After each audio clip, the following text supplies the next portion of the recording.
ボルギーニフラカンエボスパイダーを東京のストリートで走らせています。このランボルギーニフラカンスパイダーなんですけど、ランボルギーニフラカンっていうモデルの集大成ともいえるエアロダイナミクスとパワーユニットのチューニング、そして全てのね操作系のマナーも含めてエボリューションという名前にふさわしい完成度を誇っている機体になります。アルミモノコップにカーボン素材も採用した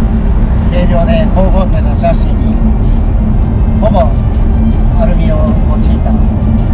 ボディパネルを組み合わせたこのエボスパイダーのサイズなんですけれど、全長が4520ミリ、転覆が1933ミリ、全高が1180ミリという、そしてホイールベースは2620ミリ。まあこの手のスーパーカーとしてはそれなりのコンパクトなサイズと言ってもいいのかもしれません。実際ね、日常の使い勝手でもコインパーキングにギリ入れるサイズでもあるんですよね。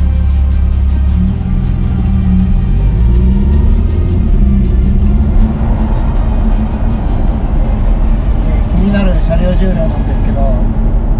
カタログ値ではクーペよりも120キロ重い1542キロとなっています。こうしてね走らせてみるとそれなりの決してねライトウェイトスポーツカーっていう部類にではないんですけれども、でも決して重たい車っていうほどでもなくて、このフラカンまでのモデルが電気デバイス、モーターやねバッテリーを搭載していない最後の純粋なエンジンのモデルになりますので、ここから先はね新しくテメラリオっていうモデルがこの間発表されてましたけども、ちょっとね残念なのはやはり性能はもちろんねモーターの補助デバイスが搭載されるんでトータルパフォーマンスは上がるんですけど、このカタログ値だけではね感じれない自然なフィーリング、やっぱりねスポーツカーは軽いに越したことないんで、そういった意味ではこのウラカンエボスパイダーの1500キロ台っていうウェイトはかなり頑張ったんじゃないかなと思います。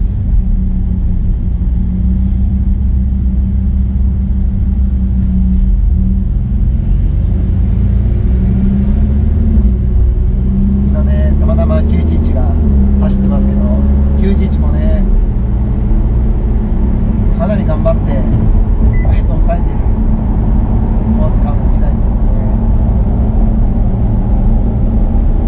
でね、このウラカンエボスパイダーに搭載されているパワーユニットなんですけど、ペルフォルマンテというモデルに採用されたエボリューションモデルにふさわしいハイチューニング、ほぼねレーシングユニットといってもいいくらいのハイレスポンスなパワーユニットが搭載されていて、これがねなんと V 型10気筒エンジン、兄弟車と言われているアウディ R8 と同じパワーユニットなんですけれども、それなりにねこのランボルギーニらしい味付けがなされているそうで、このねなんといってもリアから聞こえてくるド迫力のエキゾーストノートですよね。これがこの車の最大のね魅力、ランボルギーニっていうキャラクター強く周りにね印象づける、そういう本当にね癖の強いモデルではあると思います。今走行モードはコンフォートを選択していて、ゆったりとオートマティックモードで走らせている分にはとてもサイレントで、スーパーカーがねここに走ってるよっていう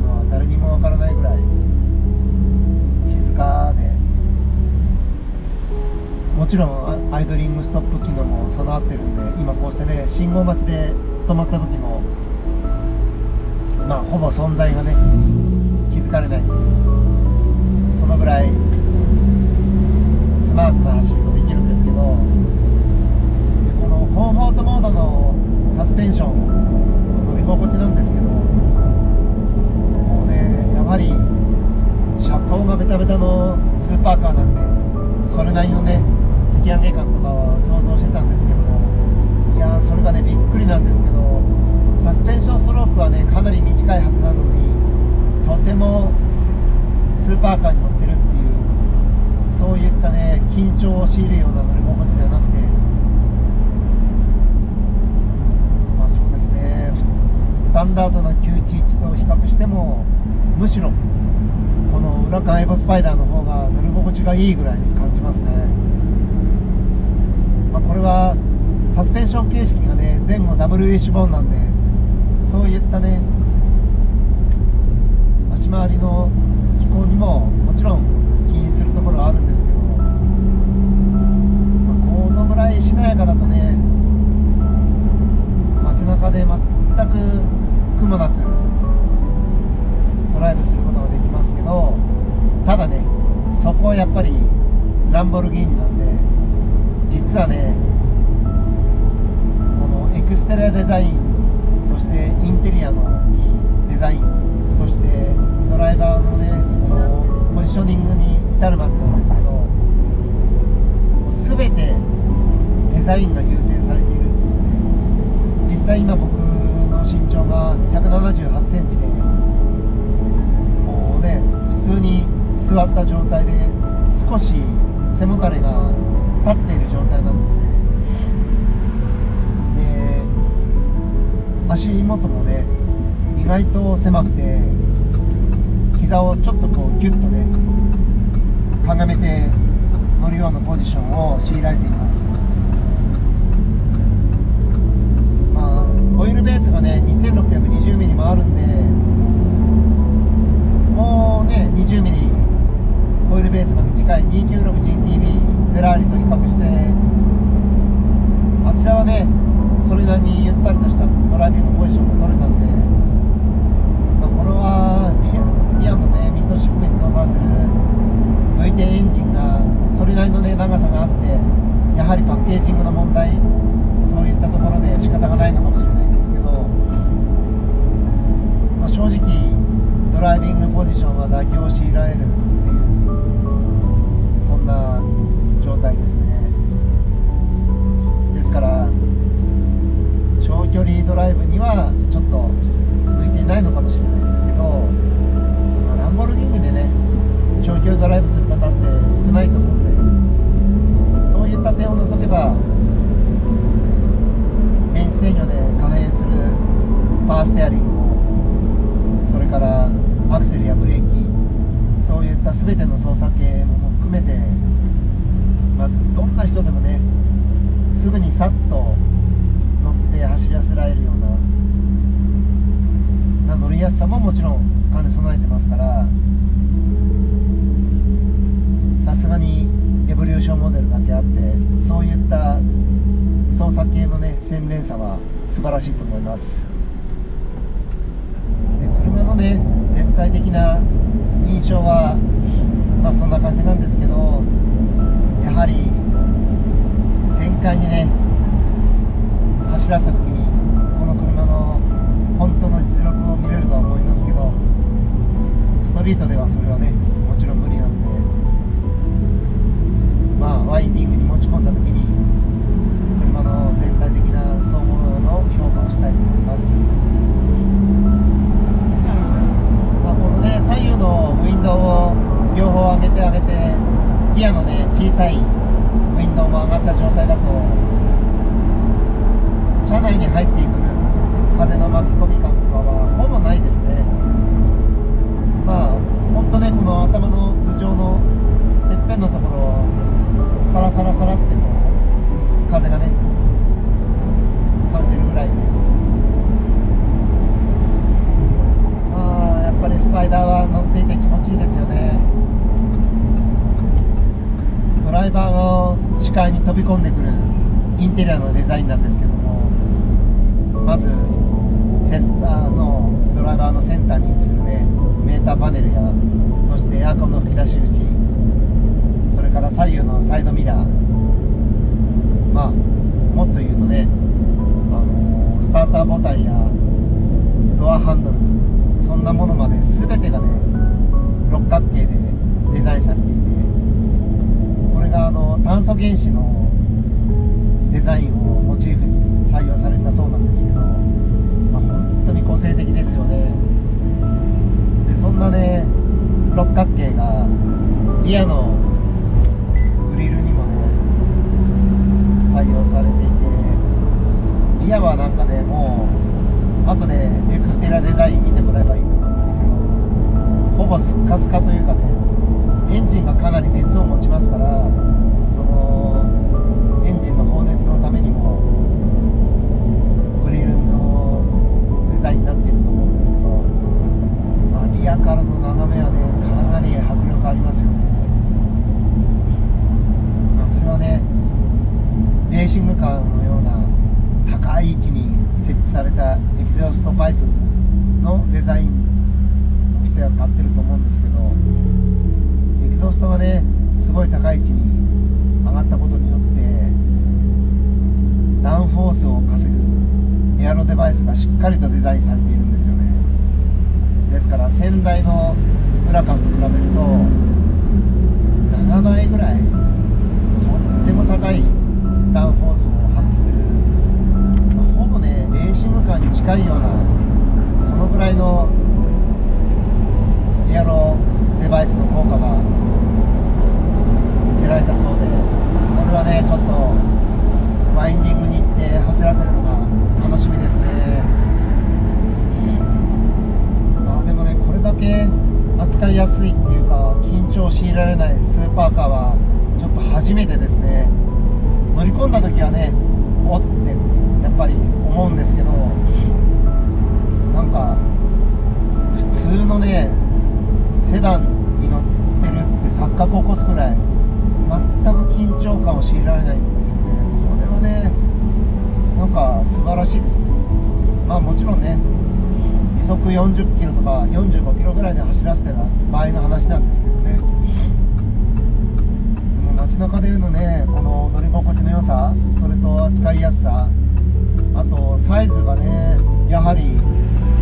そんなに大きさを感じない、ドライビングポジションからなのかわからないんですけども、全然大きい車をドライブしているっていうイメージはないんですよね。そんなねタウンスピードでのインプレッションはびっくりするぐらい快適だったっていうね、総括はそんなになっちゃいますけど、ちょっとねこれから首都高に乗って速度域を上げた時にどんなイメージになるのかちょっと試してみようと思います。こうしてねタウンスピードで走らせると時速30キロでオートマティックギアボックスはね5速までシフトアップしますね。なんか乗り方を変えるだけでいろんな顔がありますねこの車。でもアイドリングストップはね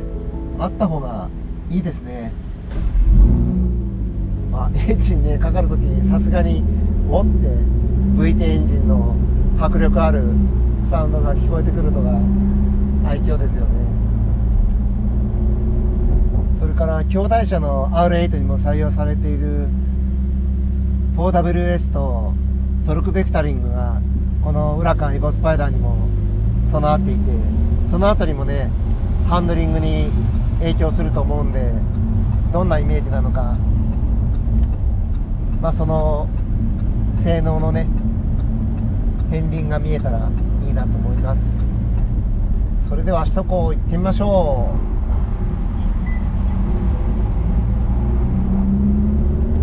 う。まずはコンフォートモードでセレクターでマニュアルモードに変更して走ってみたいと思います。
荷重がかかる側のサスペンションが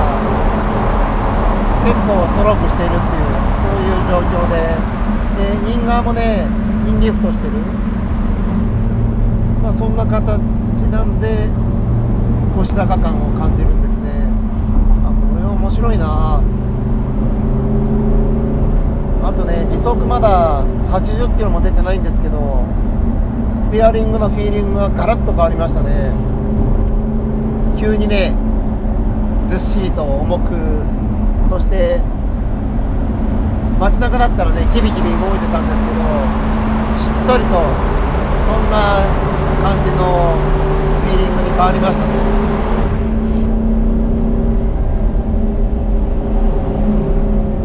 この車相当頭良さそうですね。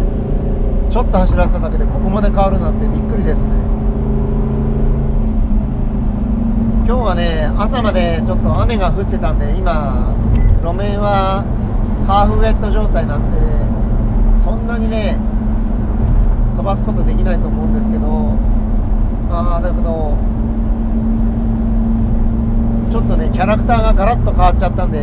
そこはね嬉しい驚きですね。タウンスピードで走らせてる分にはものすごく乗りやすくて、なんかスーパーカーを運転してるね緊張感が全くなくて拍子抜けだったんですけど、いざねこうしてハイウェイに乗ってみるとあれれって感じで、急にねハイダウンフォースのスーパーマシンだっていうことを自覚させられましたね。このキャラクターの変化は面白いな。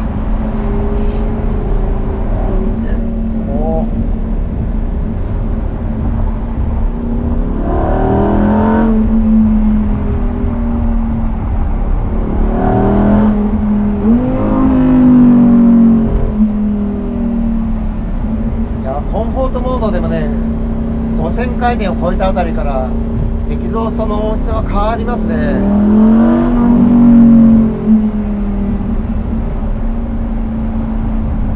爆音ではないですけれどもかなり大きい音量に変化してますね。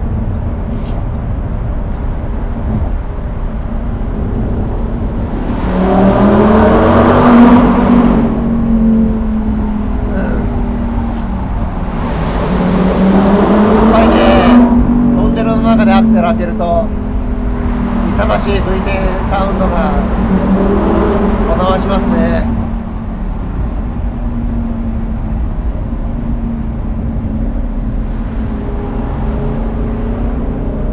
ミッドシップカーなんでコーナーの進入では、少しね荷重を乗せてあげた方がもちろん車が安定して曲がってってくれるんですけど、このブラックアイボスパイダーは 4WD なんで、そういったねことをあまり気にしなくてもフロントがねアクセルを踏んであげることによってアンダーステアも消してくれるっていう利点もあるんで、そういった面をね含めると今のWRC 世界耐久選手権でもハイパーカーは 4WD なんですよね。ですから天候が悪いね状況下とか過酷な状況であればあるほどハイパーカーは有利な、そんなところからも分かるように 4WD はね絶対あった方がいい機能ですけど、もちろんセットアップがねとても難しいんで、そこはね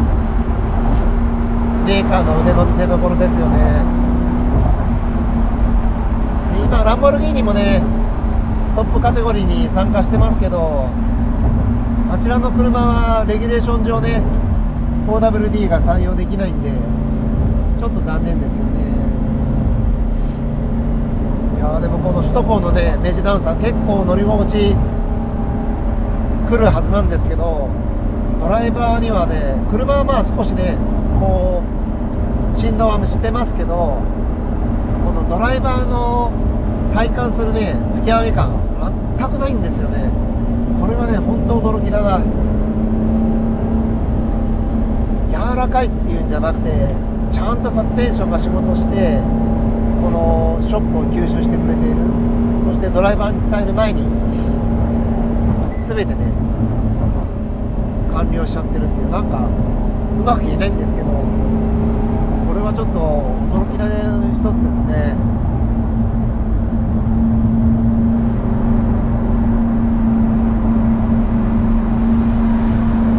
で車速がねやっぱり65キロを超えたあたりから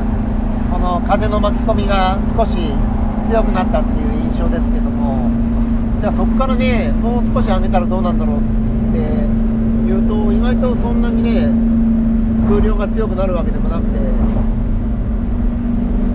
まあとっても気持ちいいですね、走ってて。ちょ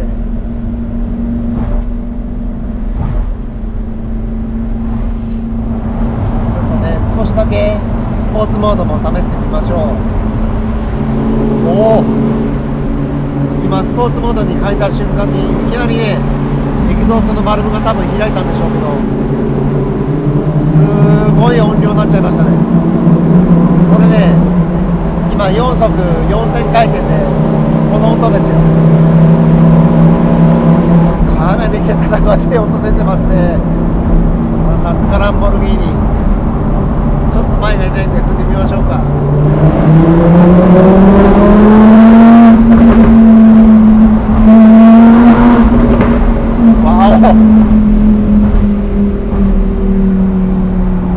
まるでレーシングカーのようなバックファイヤー。ちょっとこれはねストリートでは気が引けますね、このサウンドの音量の大きさには。まあ、この辺り霞ヶ関なんでね見るしかないですからまだいいのかもしれないんですけど、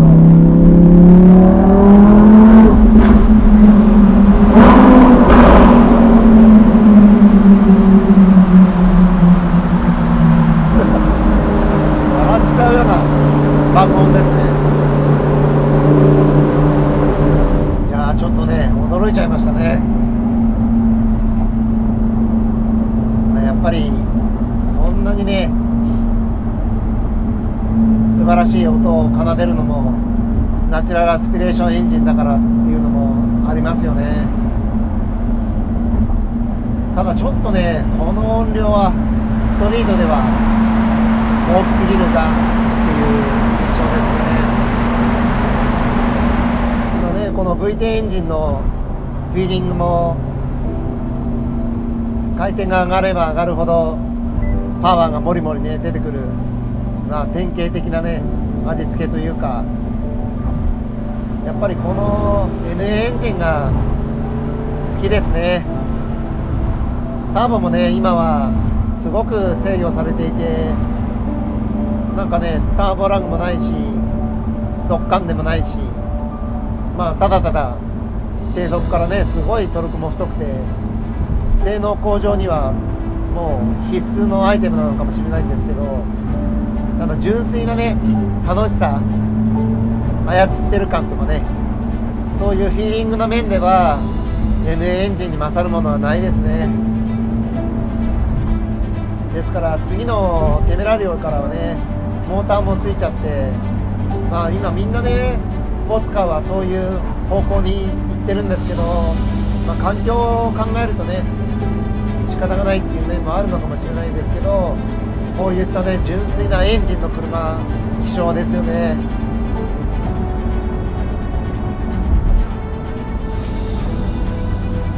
まあウラカンの最終形ともいえるエボリューションモデルですから、まあ、この車はねぜひ一度は乗っていただきたい一台ですね。